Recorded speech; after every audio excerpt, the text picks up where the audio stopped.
আমরা এখন পুরো বাংলাদেশের বিভিন্ন শিক্ষা প্রতিষ্ঠান। শিক্ষকের পদত্যাগ নিয়ে যা বললেন সার্জিস।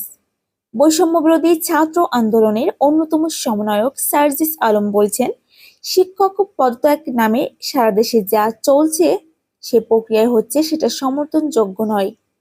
শুক্রবার ৩০শে আগস্ট সন্ধ্যায় সামাজিক যোগাযোগ মাধ্যমে ফেসবুকে এক ভিডিও বার্তায় তিনি এসব বলেন।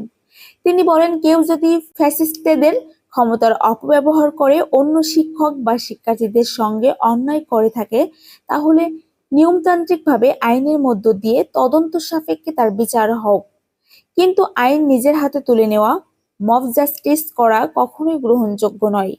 তিনি আরো বলেন, শিক্ষক শিক্ষার্থীর যে শ্রদ্ধা ও স্নেহের সম্পর্ক আমাদের শিক্ষার পরিবেশকে সুন্দর করে তুলতে পারে, সেই সম্পর্ক যেন তিক্ততা না হয়, দূরত্বের না হয়, ভীতির না হয়।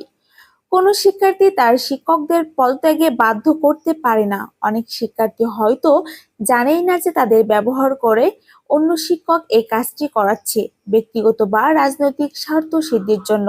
যারা বিভিন্ন উদ্দেশ্যে অন্যায় প্রক্রিয়ায় এই কাজগুলো করছে তাদের বিরুদ্ধে আইনগত ব্যবস্থা নেওয়া উচিত।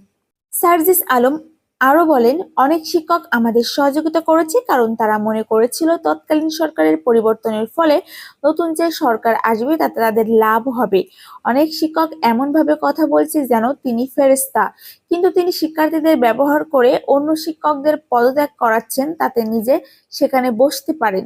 তিনি বলেন, আমরা অন্তর্বর্তী সরকার এবং প্রশাসনকে স্পষ্ট বার্তা দিতে চাই, যদি কোনো শিক্ষক ফ্যাসিস্ট সরকারের তেলবাজি করে তার বিরুদ্ধে আইনানুগ ব্যবস্থা গ্রহণ করা হোক।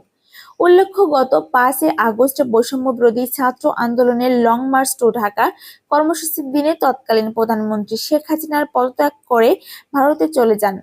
শেখ হাসিনার পদত্যাগের পর সারা দেশে বিভিন্ন পাবলিক বিশ্ববিদ্যালয়ে উপাচার্য, উপ-উপাচার্য, প্রক্টর সহ প্রশাসনিক দায়িত্বে থাকা অনেকেই পদত্যাগ করেছেন।